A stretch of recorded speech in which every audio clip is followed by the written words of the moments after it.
Hello guys! Welcome back to our vlog! Kumusta kayo? Ito, nakikita nyo, nandito na naman po tayo sa Taytay Tiangge dahil mamimili po ako ng damit ng nanay ko na gagamitin niya sa kasal ng aking pinsan. Yes, malapit na po yung kasal sa mga midweek, hindi pala midweek, mga first week yun ng Feb. Kaya ito, nag-check na ako ng isusuot ng nanay ko para sa wedding. After lunch na pala ako nagpunta sa Tiangge guys kasi nga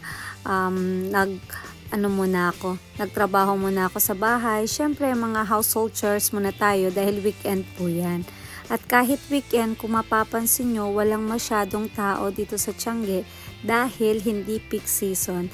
Kaya napakainam na maglibot-libot ngayon dito sa Tiangge dahil hindi naman masakit sa ulo dahil walang masyadong tao, di ba? Kaya hayahay lang makikita mo talaga lahat ng kanilang mga paninda. Ang hinahanap ko pala na damit dyan ay yung expandex na tela na pwedeng pang formalan tulad ng mga ganyan.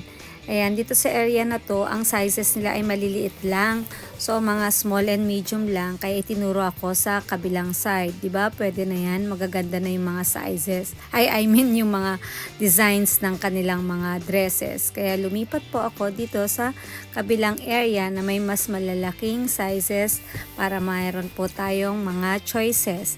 Dahil ang size ng nanay ko ay from medium to large na po siya. After po nating makabili ay nag-ikot-ikot po muna ako para tumingin pa ng iba pang mga pwedeng mabili dahil maaga pa naman at maganda ang panahon kahit after lunch po yan. Kita nyo naman medyo makulimlim kaya masarap pong maglakad-lakad, hindi po mainit. At dahil kakaunti lang ang mga tao, sobrang naengganyo akong mag-ikot-ikot. Kaya samahan nyo ako mag-ikot-ikot dito sa Taytay Tiangge. Napakaganda lang kasi ang dami-daming mga bagong mga designs na mga pang summer dresses talaga. At ang kagandahan, dahil tayo ay nasa Pilipinas, whole year round mo silang magagamit dahil tropical naman ang ating weather. Ito po pala yung area ng Tianggean na air conditioned. Nasa loob po yan ng isang building. Medyo sa dulong part na po yan. Kung mabibisita nyo po ang Taytay Tiangge. At ganun din po ang presyuhan nila. Nasa aircon ka man o nandun ka sa labasan. Ganun pa rin po.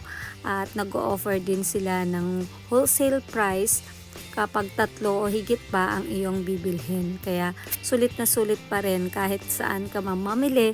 Pare-pareho lang halos ang kanilang mga presyuhan. Ang sarap magtingin-tingin ng kanilang mga paninda. Makukulay, matitingkad. Lahat to andyan. Very in din po ang kanilang mga designs. Kaya, ayan, kung may time talaga kayo na mamili ng inyong mga summer dresses because summer is coming up, ay pumunta na po kayo bago padagsain ng mga tao. At napakahirap pong mamili kapag sobrang daming tao. Kaya ito yung best time na kayo ay pumunta habang hindi pa peak season. Dito po na shop na ito, marami po akong nabili dito. Mamaya po, i-haul ko po sa inyo ang aking mga napamili dito sa Tiangge. Ang gaganda ng dresses nila dito, sobrang mumura pa. Mas makakamura kayo kapag nag-wholesale kayo sa kanila. As in, ang gaganda. Pera lang talaga ang kulang.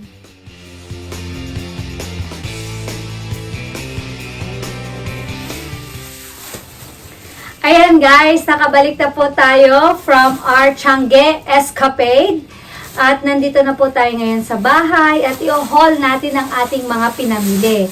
Ito po, 2 bags ang aking nabili.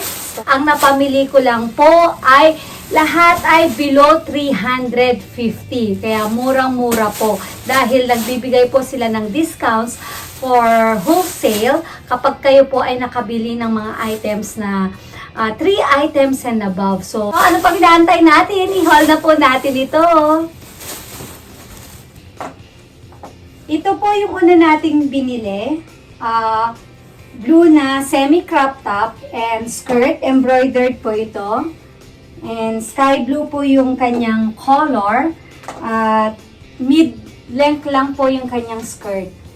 So, kung kayo ay sexy, pwede nyo namang ibaba yung inyong skirt. Pero dahil ako ay hindi confident enough na ipakita ang aking tiyan, ayan, pwede namang iganyan. Itaas lang natin yung ating skirt. At hindi na makikita ang ating tummy sa mga ayaw magpakita ng skin. So, ito ang harap. Ito naman ang likod. O, diba? Wholesale po ito dahil bumili po ako ng 3 po doon sa boutique na yon. Meron ho silang FB page. Ilalagay ko lang po yung kanilang page po or Shopee page po ba yon. Basta ilalagay ko yung page nila sa description po nitong video. The next one is this one muna. This dress. Oh, yung aking mga resibo. This dress. White siya na eyelet. This is eyelet. Medyo flowery siya, pero hindi naman siya super flowery na malalaki. Very, lang siya, soft sa eyes. Hindi masyadong masakit sa mata yung kanyang mga design. So, ito naman ang next nating isusukat. Ay pa ganun. Ayan, ito naman yung ating second na outfit.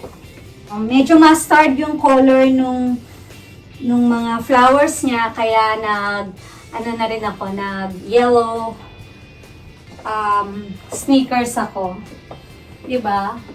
Pang regular size po pala, ang tawag nila sa size na ito ay free size. Pero sa mga big sizes, magtanong lang po kayo, meron silang mga 2XL, XL. Hindi ko alam kung hanggang 5XL. Sabi pa nung tindera pala, meron silang mga dresses na hanggang 5XL. Midi lang po siya. Right below the knee lang po siya. So, hindi siya ganun kahaba. This is 290.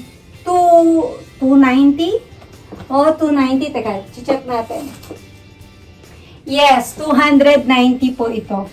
Ang third outfit natin ay itong sage green na eyelet din. Plain lang yung color niya. Pero may mga embroidered po siya. Embroidered po pala siya. Asan ba? Kikita nyo po ba? Ayan. Ayan. Embroidered na mga flowers. Yan po yung kanyang tela. And plain siya, eyelet. Wala po siyang belt. Kaya nilagyan ko po siya ng belt para medyo magkaroon ng dimension ba. Dito sa waist, sa upper portion at saka sa lower portion niya. Kaya nilagyan ko siya ng white na belt. At tayo ay naka loafers. So, pwede. Mukha bang Girl Scout? Yung color niya, pero hindi po ito pang Girl Scout. Ay, may bulsa din po pala ito. Yung iba, parang wala siyang bulsa. Ito, may 2 bulsa. So, kung kayo ay may cellphone, wallet, pwede nyo rin ilagay dito. So, maganda pa din yung bulsa niya kasi same tela lang din yung ginamit nila. Hindi tulad ng iba na ibang tela ang ginagamit pagdating sa bulsa. Ayan, so very nice siya. At kung gusto nyo siyang ipang office, pwede rin. Pwede na ang ating outfitan papuntang office. Very comfy. Mid lang po siya. Napakaganda. Ang fourth na nabili ko dun sa shop na yon ay ito. Ito naman, parang ganun din sa naunang dress. Embroidered siya.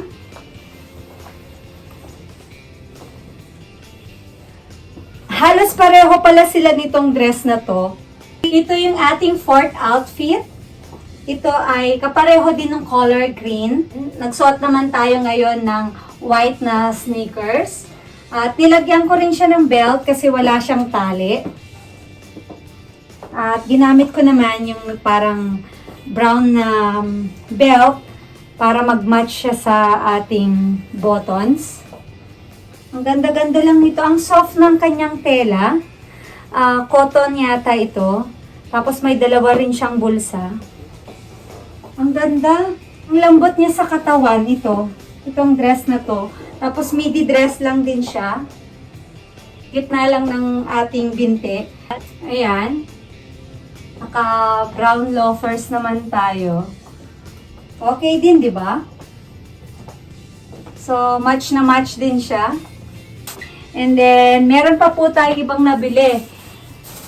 Ilang dresses ang nabili natin. Ayan, ang dami pa nating nabili, oh. Grabe. May nabili rin pala ako ng long dress para sa nanay ko. Pero hindi ko napapakita sa inyo yun. Ito talaga ang pinunta ko doon. Yung long dress ng nanay ko na gagamitin niya sa wedding ng aking cousin. Kaya alam, pati ako nakitingin na rin ng mga bibilin. Kasi sayang din naman yung pagpunta ko, di ba? Kaya naglibot-libot na rin ako since wala namang masyadong tao. Ayan yung ating mga napamili. Ito ang unang-una kong nabili.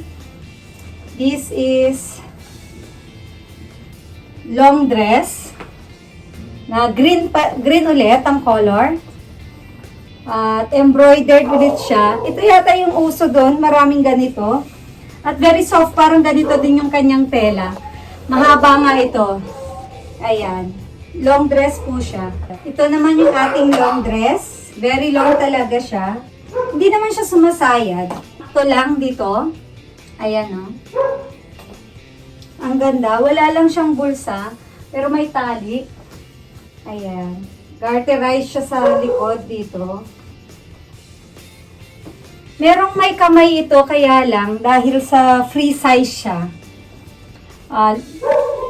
masyado siyang maluwang dito sa may neck area. Kaya ito yung pinrefer kong kuhain, yung sleeveless, kasi nag-fit sa akin.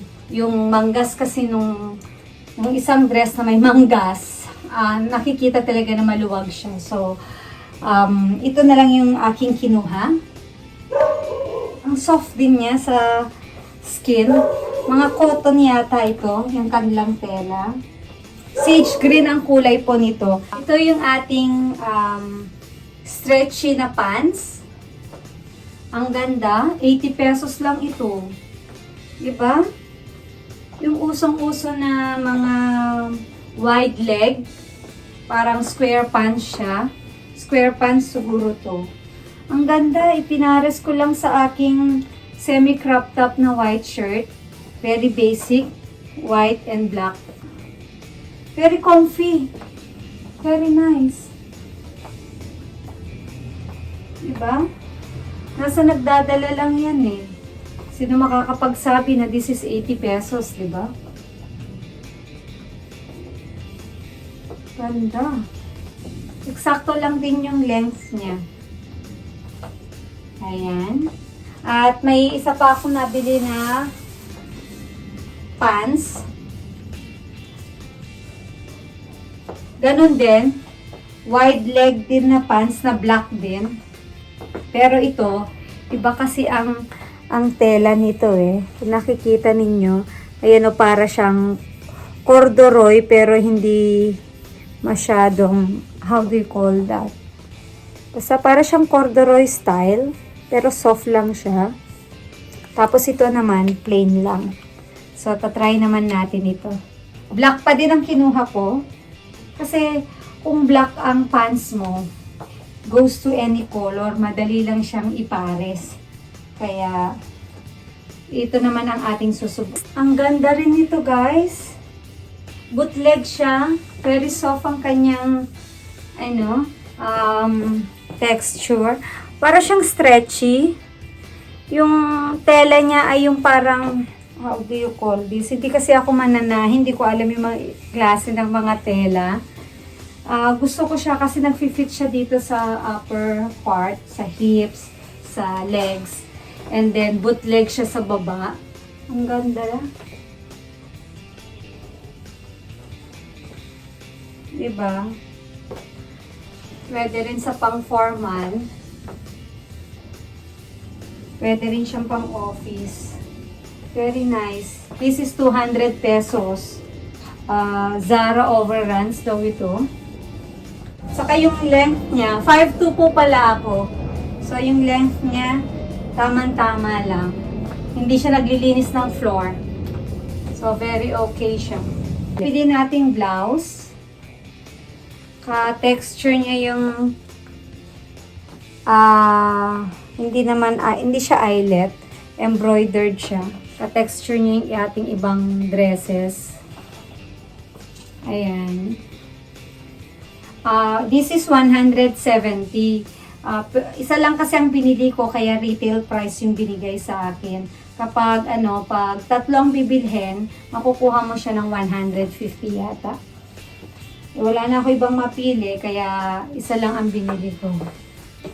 Yung sleeve niya is puff sleeves ang tawag dito. Diba? Ito tayong dalawang nabili. Ito halos magkapareho lang sila. Sa overruns ko naman po ito nabili. This is Forever 21 overruns. Magkapareho sila ng style. Pero, pareho pala sila ng haba. Mas mahaba lang ng konti yung color pink. This is navy blue. And this is, ano ba ito? Peach pink. Nito is 200 pesos. Pero dahil dalawa ang kinuha ko, binigyan naman ako ng discount, 190 each na lang. Not bad. Kasi bodycon to na dress. And very soft yung, gusto ko yung tela kasi ng Forever 21. Halos magkakapareho sila ng tela ng H&M, Uniqlo. Nanipis lang siya, hindi siya mainit sa katawan. So, ito-try naman natin ito ang ating mga bodycon na mga damit. Ito naman yung ating color blue na bodycon. Ayan. Okay naman siya. Very nice. Gusto ko sana yung medyo mahaba pa, kaya lang, wala na kasi akong size. So, ito ay small. Pero sa tingin ko parang hindi to small. Para siyang medium. Very nice. Kasi hindi naman siya masyadong maikli. Okay lang yung kanyang length. Diba? Ayan. Pwede itong ipang office. Ang ating blazer.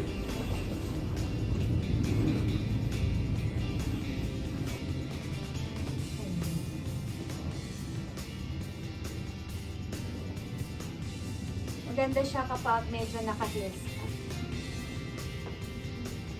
Okay na okay din ito. Same size rin siya nun sa navy blue.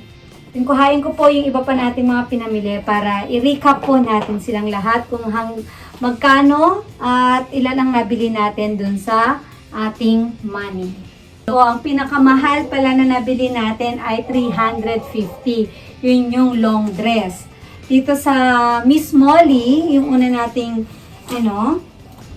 binili, itong cords, this is 320. Okay? Diniscount nila tayo, hinulsale nila tayo dahil 4 yung binili natin sa kanya. And then itong eyelet is 290. 290 po yan.